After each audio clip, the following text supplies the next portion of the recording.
jóvenes en TV, Fernanda Bastida y Alfredo Gutiérrez les damos la bienvenida a nuestra sección de artes, El arte en tus manos, un espacio de reflexión y construcción del conocimiento. Hoy en De la mano de los artistas conoceremos a un creador que trabaja con temas muy amplios, como el valor de las cosas, el dinero y otras formas de intercambio que mueven a nuestra economía. Así es, Fernanda, porque en el programa de hoy platicaremos con José Antonio Vega Macotela, un artista nacido en la Ciudad de México en 1980. En su búsqueda creativa, José Antonio se ha acercado a una gran diversidad de comunidades particulares, como los presos y los mineros, con el fin de analizar cómo estas comunidades se construyen tipos de intercambio que son específicos de sus condiciones de vida. Para José Antonio, el arte es magia, en la medida en que, a través del arte, los símbolos se pueden hacer tangibles, es decir, algo que no existe aún físicamente o que solamente existe como una idea común. Se puede convertir en algo físico y real. Ya hablaremos con él más de esto. Algo muy importante es que con el trabajo de José Antonio Vega Macotela podremos reflexionar acerca de la función del arte en nuestra sociedad y los aspectos que distinguen un proyecto artístico de, por ejemplo, acciones sociales o del activismo.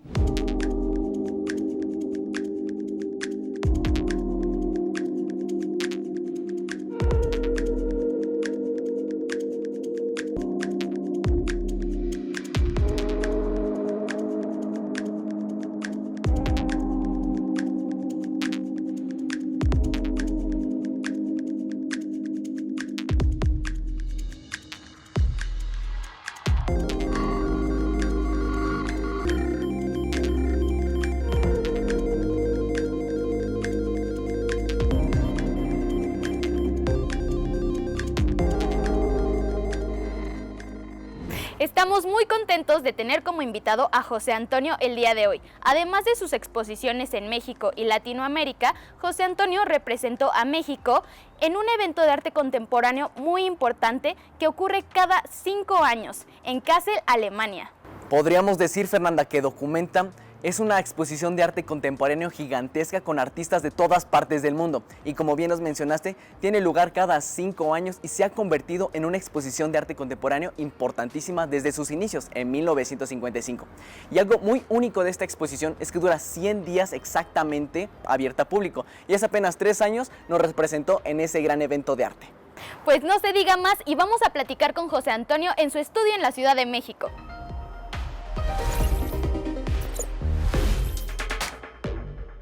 José Antonio, cuéntanos, ¿por qué decidiste dedicarte al arte? Bueno, decidí dedicarme al arte, no sin antes pasar por otras disciplinas. Estudié un rato psicología, un rato biología, un rato informática, como estuve varios años de diletante. Y finalmente caí en lo que siempre había hecho desde chiquito, que era dibujar y talleres, y me di cuenta que al final de cuentas lo que hacía era, que me gustaba sobre todo, era el arte. Y después de un tiempo pues se conjuntaron las demás disciplinas que estudié durante este tiempo. Yo fui a la Universidad Nacional Autónoma de México, que por esa época tenía muy mal programa. Era un programa tan viejo que ya era de nuevo de vanguardia, o sea, como de toda la vuelta. Entonces, puesto que era como la educación en la escuela no era tan buena, decidimos entre unos compañeros, un maestro y yo, que era nuestra propia escuela. Esta propia escuela tendría como otra forma de operar. Éramos varios artistas. Que teníamos varias reglas. La primera regla es que no debíamos de tener ninguna disciplina, no éramos ni pintores, ni escultores, ni nada. Pensábamos. La segunda regla es que teníamos una investigación práctica y una teórica que se llevaban al mismo tiempo simultáneamente. Y la tercera es que tenemos que mezclar al menos dos disciplinas más allá del mundo del arte. Como en mi caso fue filosofía y economía. ¿Y nos podrías compartir cómo es un día de trabajo en tu vida? Me levanto y sobre todo me pongo a leer y a pensar, que es una de las partes más importantes de lo que hago, y desarrollar proyectos. Básicamente son ideas que se llevan a otro plano. Eso viene de lo que pienso que es arte, ¿no? Porque arte, a final de cuentas, es darle otro sentido a la realidad, y este sentido que le das amplía las posibilidades de su lectura, es decir, amplía las posibilidades de la sensibilidad, del pensamiento y otras tantas cosas. Mi trabajo lo defino más bien por el cruce de disciplinas. Como te dije, me interesan mucho las disciplinas que juntan lo simbólico con lo material o lo real. Economía, magia y arte. Y lo interesante de este juntar es que la parte simbólica afecta a la real, como en la magia. El rito afecta a la parte real, pasa algo, y la real afecta a la simbólica, como estas formas de cambiar el mundo. En el proceso de trabajo tiene que ver más bien con la investigación entre estas disciplinas, pensando en esto, pensando en la intersección de estos dos lugares. Básicamente mi trabajo está inspirado mayoritariamente en economía, porque economía es la forma en la que el mundo se abstrae, y la forma en que mediante símbolos el mundo se controla y se mueve.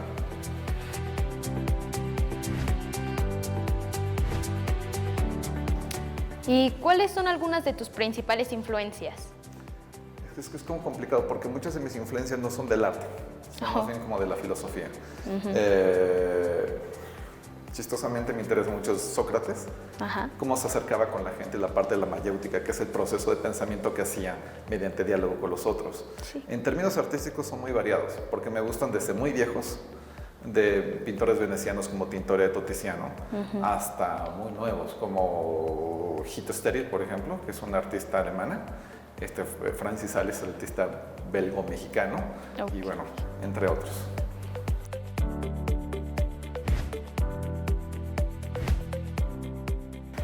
¿Nos podrías contar de tu obra Time Divisa y tu visita a los presos? Bueno, Time Divisa viene primero de una mezcla de dos raíces de lenguaje. Uno que es la anglosajona, time, tiempo, y otra que es la más interesante, divisa, que viene de las lenguas romances, porque tanto significa dinero como ver y dividir, en portugués y italiano. Pero bueno, parte de mi trabajo tiene que ver con una cuestión media inocente, si quieres. Yo pienso que el arte puede cambiar el mundo, pero me doy cuenta que no hay mundo, hay mundos. Y cada persona, cada comunidad es un mundo, y hay mundos que se conectan, que crean este gran mundo. Regresando a eso, me interesa mucho que mis trabajos funcionen tanto en pequeñas comunidades, pequeños espacios que son metafóricos, que en este caso la cárcel, y que tanto provoquen un cambio ahí, como sean una metáfora para afuera. Bueno, en el trabajo con los presos parte de mi trabajo se basa en economía. Porque la economía es como la magia, una disciplina que mezcla el mundo simbólico con el mundo material. Los dos se mezclan y cada uno afecta al otro. Es como hacer hechizos, afectan realmente las cosas. Bueno, yo estoy interesado en el dinero como sistema de medición del tiempo. Pero es un tiempo específico, porque es un tiempo objetivo, es decir, para que tú puedas transformar algo en dinero tiene que estar en minutos, segundos, horas, días, semanas. Y paradójicamente este tiempo, a pesar de que tiene una mesura para todos, no vale lo mismo. Evidentemente vale mucho menos mi tiempo que el de Slim. Pero yo estoy interesado en otro tipo de tiempo, que es el tiempo subjetivo.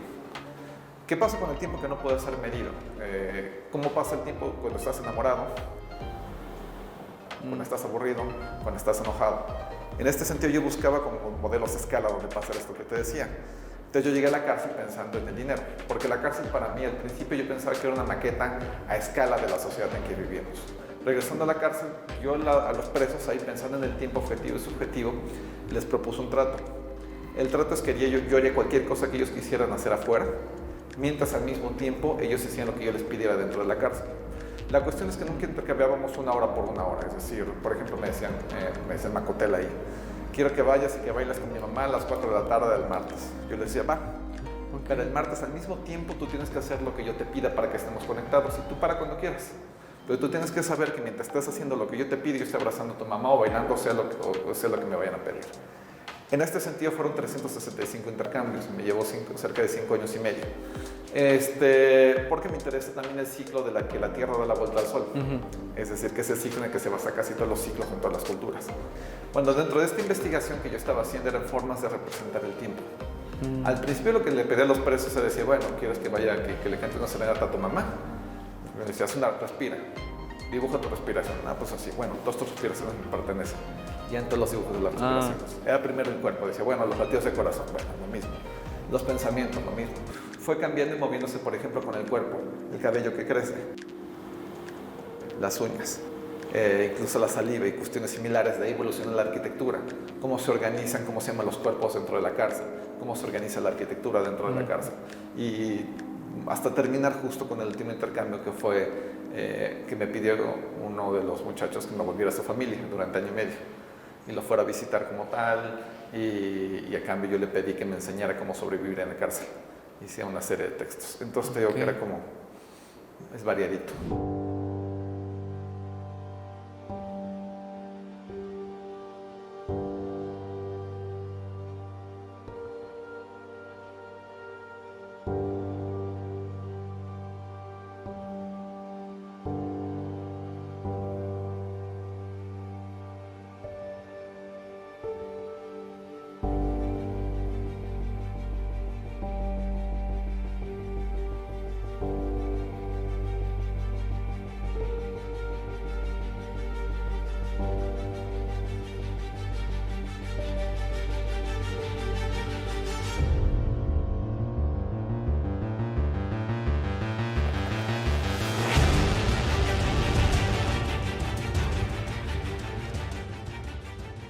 ¿podrías platicar en qué estás trabajando actualmente? Bueno, es esta parte. Ahorita estoy trabajando en una idea que tengo, que es la noción de invisibilidad y que tiene que ver con el poder. A ver, el poder tiene una cuestión muy particular. Es que tiene la capacidad de volver visible e invisible las cosas, incluso a sí mismo. Ejemplo de esto, por ejemplo, la gente poderosa como Donald Trump, que le dice el tax returns, que lo tuvo oculto durante mucho tiempo. O sea, puede ocultar parte de él, pero paradójicamente su imagen se volvió global. Tiene control sobre su imagen. ¿Qué pasa con lo contrario? Con la gente que no tiene agencia. Por ejemplo, las desaparecidas en México, que desaparece sin siquiera un nombre, sin siquiera una imagen. Entonces me interesa trabajar con la idea de hacker como este punto de switch entre las dos cosas. Por ejemplo, esta es la cuestión de atrás. Aquí es un proceso que se llama esteganografía. Esteganografía es, por ejemplo, las imágenes digitales.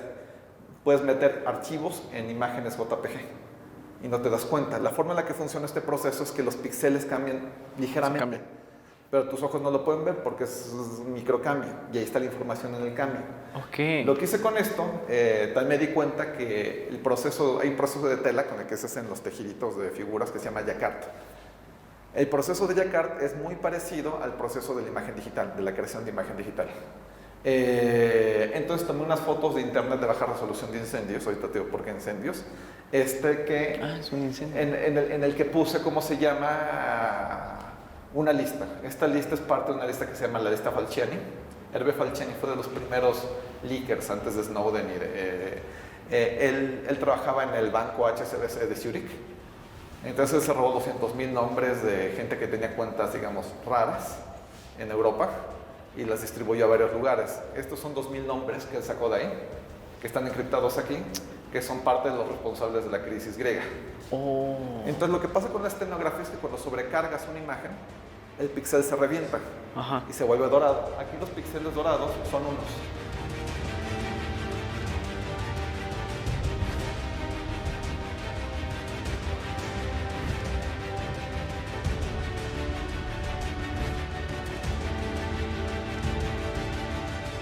Entonces si tienes suficiente tiempo, más bien suficiente tiempo, y vas decodificando cada uno, vas a poder sacar todo el binario de los 2,000 nombres de la lista Falciani. Parte de la lista Falciani. Entonces pensé en incendios porque me gusta mucho un poema de Sor Juana, el de Incendio. Tiene una parte muy bonita que dice, salgan signos de la boca de lo que en mi corazón arde, que nadie sabrá del incendio si el humo no da señales. Entonces es como, me quedé pensando mucho en esta parte del poema y hice una serie de incendios que tienen todos estos nombres encriptados en la tela. Muchísimas gracias. No, gracias a ustedes. Sí, Fernanda, la verdad yo pienso que hay que acercarnos más al arte. Y mira cuántos temas de la familia o de nuestra realidad cotidiana trabaja José Antonio. Y es por eso que estas visitas a los estudios de los artistas que les proponemos aquí son para acercarlos a las propuestas de artistas mexicanos contemporáneos. Pero aún hay muchísimo por conocer. Los invito a que indaguen y conozcan el trabajo de artistas mexicanos de diferentes generaciones. Les aseguro que siempre son una buena fuente de reflexión y, ¿por qué no?, de inspiración. La verdad me leíste la mente y sí, hay que acercarnos a los artistas y a sus obras por nuestra propia cuenta. Pero ahora vamos a pasar con la obra que les prometimos al inicio del programa y es Molino de Sangre. Con esta obra nos representó José Antonio en Documenta, esto es Bajo la Lupa.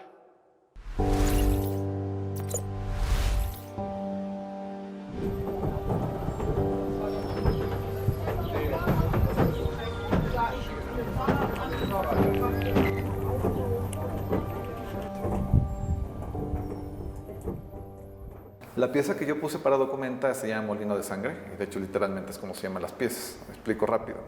Los molinos del viento se ponen donde hay viento, de agua donde hay agua. Los molinos de sangre se ponen por lo regular donde no hay ningún tipo de recurso natural, sino trabajo. Se mueven con los músculos, con la sangre. Originalmente se mueven con los músculos de animales o de humanos. Bueno, habían 3 de estos. En la Nueva España, uno en México, uno en Perú, otro en el Alto Perú, o Bolivia. Yo estoy interesado en el de Bolivia, porque el de Bolivia estaba al lado de un cerro que se llama Cerro Rico.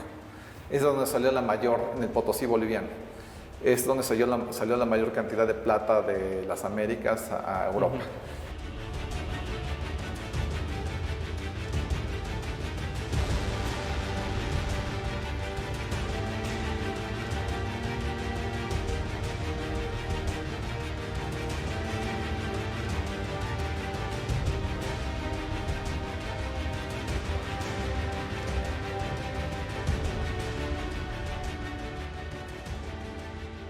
Entonces, fuera de este molino, fuera de esta mina había un molino que con la fuerza con la fuerza muscular, ayudaba a acuñar monedas. Y está interesante este molino porque es Cerro Rico y la mina está a 4.000 metros, un poco más sobre la altura del mar, y dentro de la mina hay más o menos más 42 grados, afuera menos 3, menos 5. Entonces es muy difícil ahí, y los bueyes morían y las mulas morían, es la leyenda. Y que empezó a utilizar indígenas de esclavos.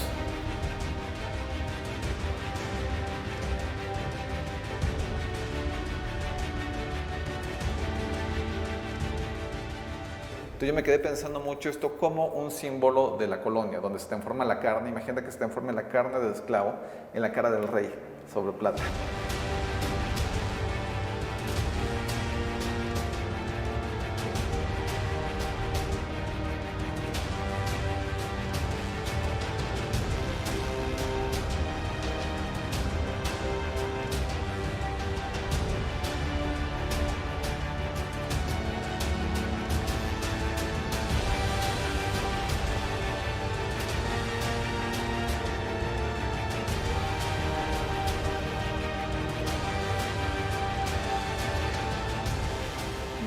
Entonces yo decía, bueno, ¿cómo revertimos esto? Porque al final de cuentas yo soy un latino que está mostrando en Alemania.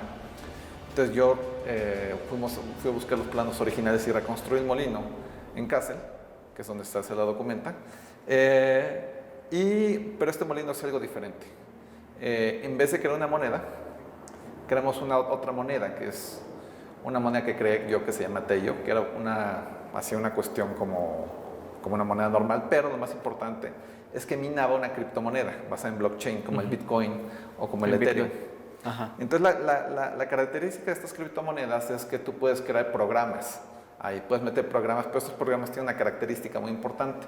Los programas normales están en servidores, ¿no? Una vez que rompes el servidor, tiras todo. Estos programas no. Están distribuidos en todas las personas que pertenecen a la red. Para hackear el programa, tendrás que hackear todas las computadoras que están en el programa al mismo tiempo. Por ejemplo, para hackear Bitcoin, tendrás que hackear simultáneamente cientos de miles de computadoras. Simultáneamente es imposible. Porque si lo lograras, incluso sabrías quién fue. Entonces es muy difícil de hackear. Para que blockchain funcione, cada operación que se haga en el blockchain, todos tienen que estar de acuerdo.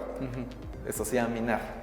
Entonces esto hace muy difícil que sea muy difícil hacer alteraciones dentro de eso. Bueno, el programa que hicimos con esta moneda es un sistema de votación, un sistema de democracia. Realmente podrías hacer las votaciones de un país en esas monedas que fueron creadas. Quedan alrededor de 23.000 monedas, pero cada moneda se puede dividir en 100.000. Se llaman satoshis, cada parte de moneda. Y cada satoshi tiene las características de la moneda completa. Entonces podrás tener 100.000 por 23.000, no sé cuánto sea, cantidad de usuarios en una votación, son no sé cuántos millones.